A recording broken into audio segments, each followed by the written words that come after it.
नमस्कार दोस्तों, मैं हूं शुभम कुमार और आप लोगों के बीच एक बार पुनः आपके पाठ्य पुस्तक हमारी अर्थव्यवस्था का एक नए अध्याय और अंतिम अध्याय जिसका नाम है उपभोक्ता जागरण एवं संरक्षण के सभी वस्तुनिष्ठ प्रश्नों को लेकर के उपस्थित हो चुका हूं। मुझे आशा है कि आपके बोर्ड परीक्षा में इससे बाहर की वस्तुनिष्ठ प्रश्न नहीं पूछे जाएंगे, तो आप हमारे साथ पूरे वीडियो तक बने रहेंगे तो आपको बोर्ड परीक्षा में निश्चित ही एक भी प्रश्न नहीं छूटेगा। चलिए अब बिना देरी किए हुए सीधे चलते हैं प्रश्नों की तरफ। आइए करते हैं शुरुआत पहले प्रश्नों का। पहला प्रश्न है, ग्राहक हमारी दुकान में आने वाला सबसे महत्वपूर्ण व्यक्ति है, वह हम पर निर्भर नहीं, हम उन पर निर्भर हैं। उपभोक्ता के संदर्भ में यह कथन किसका है? तो उपभोक्ता के संदर्भ में यह कथन किसका है? ऑप्शन देखते हैं, महात्मा गांधी, क्रॉर्थर, मनमोहन सिंह, इनमें से कोई नहीं। सही जवाब क्या है? महात्मा गांधी। अगले क्वेश्चन की ओर रुख करते हैं। दूसरा है, भारत उपभोक्ता संरक्षण अधिनियम की घोषणा कब हुई? यानी कि भारत में ऑप्शन देख लेते हैं, 1986, 1980, 1987, 1988। देखिए, उपभोक्ता संरक्षण अधिनियम को पहले समझिए। तो जैसे हम लोग ग्राहक के रूप में दुकान पर जाते हैं कोई सामान खरीदने, तो कई बार होता है कि दुकानदार ओरिजिनल सामान बोल के डुप्लीकेट सामान दे देता है, कई बार रेट ज़्यादा ले लेता है, कई बार तौलता कम है। तो कई मायनों में उपभोक्ता को, इसी को कहते हैं हमारा शोषण किया गया है ना, हमको ठगा गया। तो इसी के लिए इसको कैसे रोका जाए और कोई दुकानदार अगर इस तरह से शोषण करे उपभोक्ताओं को तो उसके लिए क्या सज़ा होनी चाहिए, इसके लिए एक कानून बनाया गया। उसी का नाम दिया गया उपभोक्ता संरक्षण अधिनियम। तो अन्य देशों में ये पहले से था, भारत में कब हुआ, यही क्वेश्चन है। देखते हैं आंसर, 1986 ईस्वी में। 1986 ईस्वी में उपभोक्ता संरक्षण अधिनियम की घोषणा हो गई थी। तीसरा प्रश्न देखते हैं, राष्ट्रीय उपभोक्ता हेल्पलाइन नंबर क्या है? तो ऑप्शन आप देख ही रहे हैं, तो बढ़ते हैं सही जवाब की तरफ। तो ये हेल्पलाइन नंबर है 1800114000। यानी कि इस हेल्पलाइन नंबर पर आप फ़ोन करके उपभोक्ता से संबंधित, उपभोक्ता शोषण से संबंधित तमाम तरह की जानकारियां ले सकते हैं। आपको लगे कि कभी कोई दुकानदार हमारी शोषण किया है, तो आप इस नंबर पर फ़ोन करके सलाह ले सकते हैं कि हमें क्या करना चाहिए। तो आप निःशुल्क है, ये टोल फ्री नंबर है, इस पर आप कभी भी फ़ोन कर सकते हैं। बढ़ते हैं अगले क्वेश्चन की तरफ। अगला प्रश्न है, उपभोक्ता अधिकार दिवस कब मनाया जाता है? ऑप्शन 17 मार्च, 15 मार्च, 19 अप्रैल और 22 अप्रैल। सही जवाब 15 मार्च है।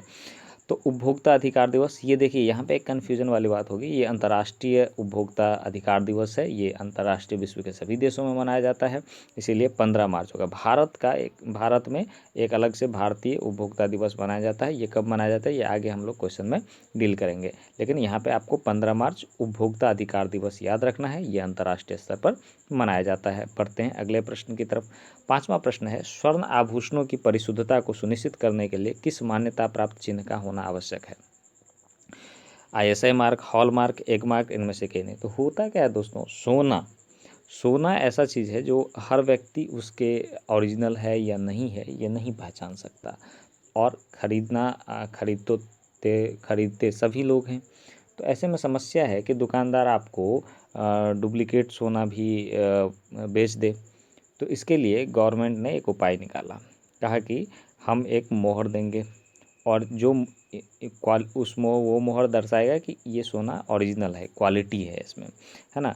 और वो मोहर उसी को मिलेगा जो सामान में डुप्लीकेसी नहीं करता होगा, है ना। तो ऐसे लोगों को, ऐसे दुकानदारों को, ऐसे विक्रेताओं को वो मोहर दिया जाता है। तो उसी के बारे में पूछ रहा है, कौन सा ऐसा चिन्ह लगा रहेगा तो हम समझ जाएंगे कि ये जो है सोना ओरिजिनल है, अच्छा है ना, इसके क्वालिटी में कोई डिफेक्ट नहीं है। तो ऑप्शन आंसर देखते हैं, आंसर है हॉलमार्क। यहाँ पे देख लीजिए हॉलमार्क। अब आपको नहीं समझ में आएगा कि हॉलमार्क क्या होता है, तो ये जो ब्लू वाला जो चिन्ह दिख रहा है जिस पर लिखा है मानक पथ प्रदर्शक, तो ये जो साइन है ये हॉलमार्क का साइन है ना। और यही साइन जो है सोना के आभूषणों पर दिया जाता है। अगर ये साइन हम देख लेंगे इसका मतलब है सोना अच्छा है, क्वालिटी है इसमें, ठीक है। दूसरा है ISI मार्क।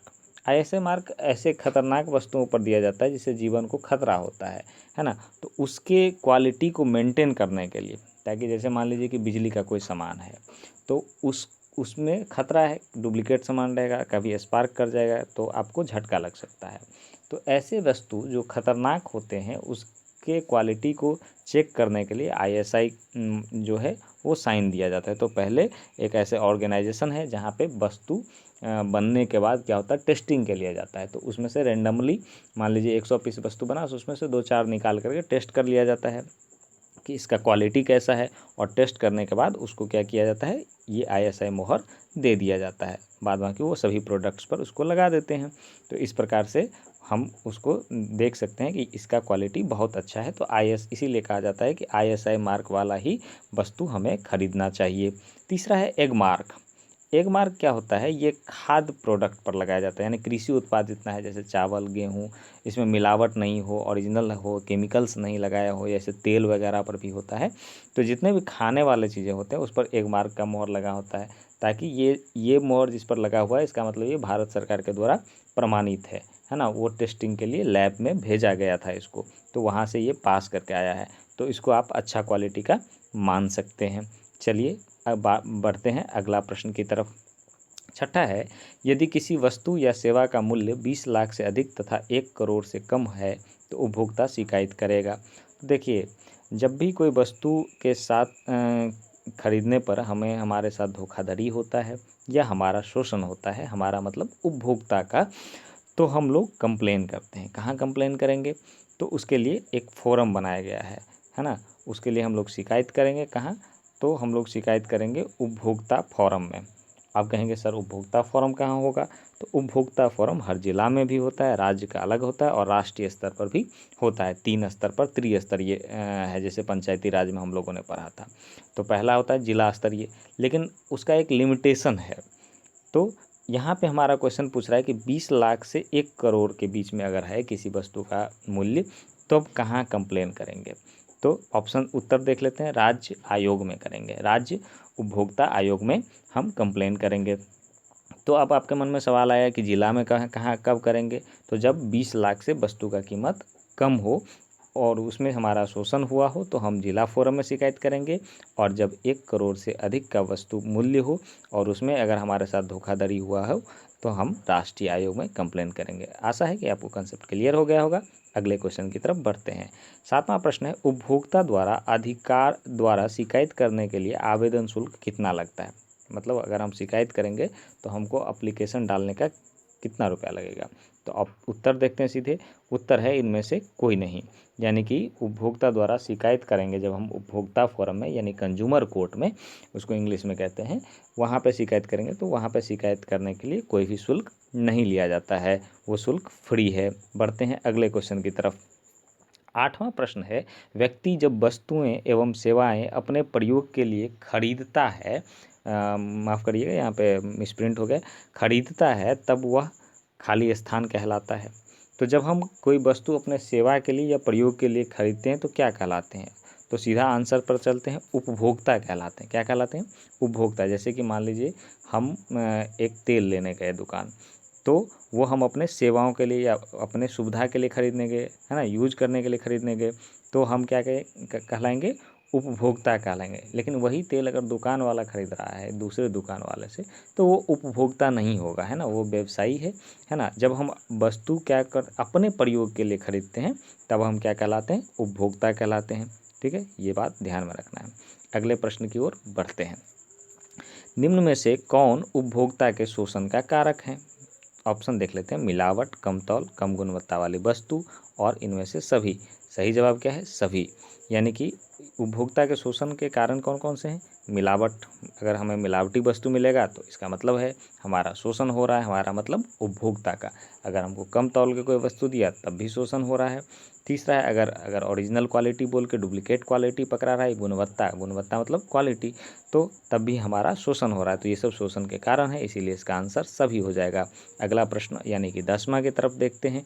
ऐसे उत्पाद जो सेहत को नुकसान पहुंचा सकते हैं पर उपभोक्ताओं की सुरक्षा को सुनिश्चित करने के लिए किस तरह का चिन्ह बना होता है।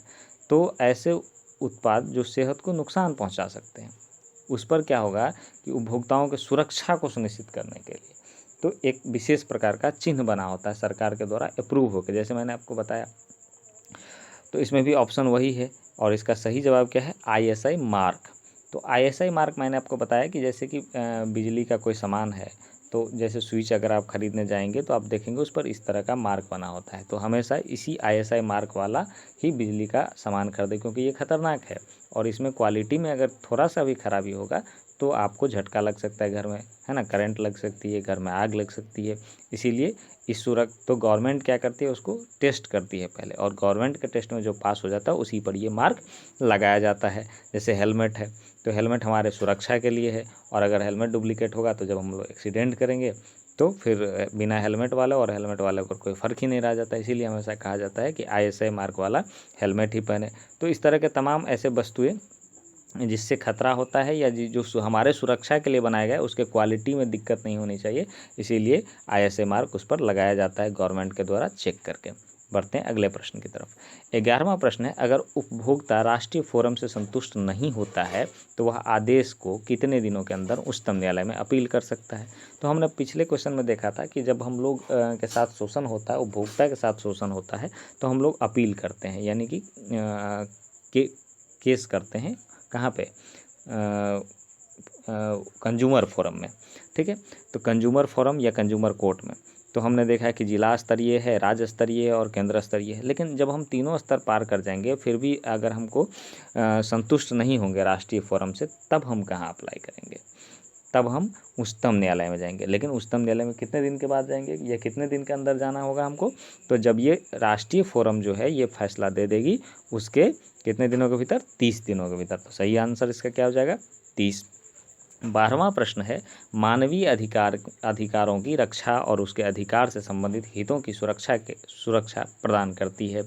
ऑप्शन है मानवाधिकार आयोग, महिला आयोग, सूचना अधिकार आयोग, इनमें से कोई नहीं। सही जवाब है मानवाधिकार आयोग, यानी कि मानव के अधिकारों की रक्षा के लिए एक आयोग बना है मानवाधिकार आयोग। ये एक अंतर्राष्ट्रीय संस्था है, हर देश में इसका एक इकाई है और ये लोग काम करते हैं मानव के अधिकारों का हनन जहाँ होता है, जो गरीब वंचित शोषित, जिसको जैसे कि समाज में कई बार ऐसा होता है कि कई लोग किसी को पनिशमेंट करते हैं, तो इस तरह से कर देते हैं कि ऐसा लगता है कि पशु की तरह व्यवहार किया जाता है। तो इन सब घटनाओं से को रोकने के लिए मानवाधिकार आयोग होता है ना। महिला आयोग है, महिला के साथ जब दुर्व्यवहार होता है या महिला के साथ जो शोषण होता है उसको रोकने के लिए महिला आयोग बना है। और सूचना का अधिकार आयोग, किसी भी विभाग में हम जो है कोई भी जानकारी मंगा सकते हैं, ये आयोग सूचना का अधिकार आयोग है। इसको हम लोग भूगोल में बहुत अच्छा से पढ़ चुके हैं। अगले क्वेश्चन की तरफ बढ़ते हैं। 13वां है, मानवाधिकार आयोग की स्थापना कब हुई? तो ये तो सीधे सीधे रटने वाला सवाल है, तो 1993 इसका सही जवाब है। बढ़ते हैं अगले प्रश्न यानी कि 14वें की तरफ। भारत में उपभोक्ता दिवस कब मनाया जाता है? बस यही हम लोग सर पढ़े थे पहले कि उपभोक्ता अधिकार दिवस, तो मैंने वहाँ पे बताया था आपको कि वो अंतर्राष्ट्रीय उपभोक्ता अधिकार दिवस है। यहाँ पे उपभोक्ता दिवस भारत में पूछा जा रहा है, तो यहाँ पे थोड़ा सा हम धरफराना नहीं है परीक्षा में क्वेश्चन लगाते समय, थोड़ा सा हम आसानी से क्वेश्चन को पढ़ेंगे, धीरे से पढ़ेंगे और हम सही जवाब देंगे। और सही जवाब है 24 दिसंबर को भारत में मनाया जाता है। ठीक है, बढ़ते हैं अगले प्रश्न की तरफ। अगला प्रश्न है, FPO कौन सा उत्पाद पर लगाया जाता है? ये भी एक तरह से एक साइन है, एक मोहर है, इसको उत्पाद पर लगाया जाता है। तो FPO नामक जो मोहर है किस तरह के उत्पाद पर लगाया? जैसे ISI है ना, हॉलमार्क देख लिए, एक मार्क देख लिए, उसी तरह से FPO क्या है, तो इस कौन से उत्पाद पर लगाया जाता है? ऑप्शन है इसका सही जवाब क्या है? फल। और देखिए ये FPO का लोगो कुछ इस तरह से होता है। ये लोगो आपको कहाँ देखने को मिलेगा आपको पता है? या तो फलों पर मिलेगा, कभी कभी सेब वगैरह पर होता है, और या नहीं तो फल से जो बनता है उत्पाद उस पर मिलेगा। जैसे जूस है ना, फल, आप कभी जूस का जो है डब्बा खरीदिए, जो रेडीमेड आता है उस पर इस तरह के चिन्ह आपको मिल जाएंगे।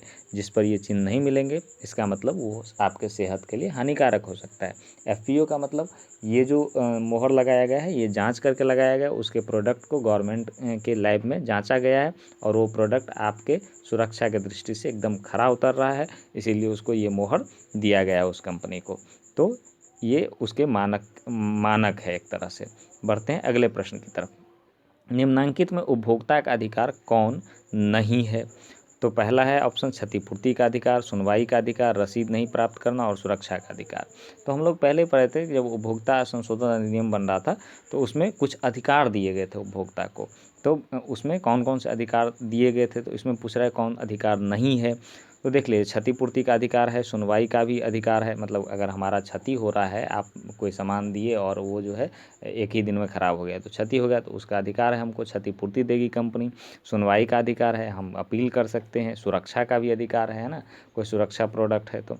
रसीद नहीं प्राप्त करना, ये एक अधिकार नहीं है, तो सही जवाब क्या होगा इसका? रसीद नहीं प्राप्त करना, क्योंकि रसीद नहीं प्राप्त करना एक गलत बात है, हमको रसीद लेने का अधिकार है।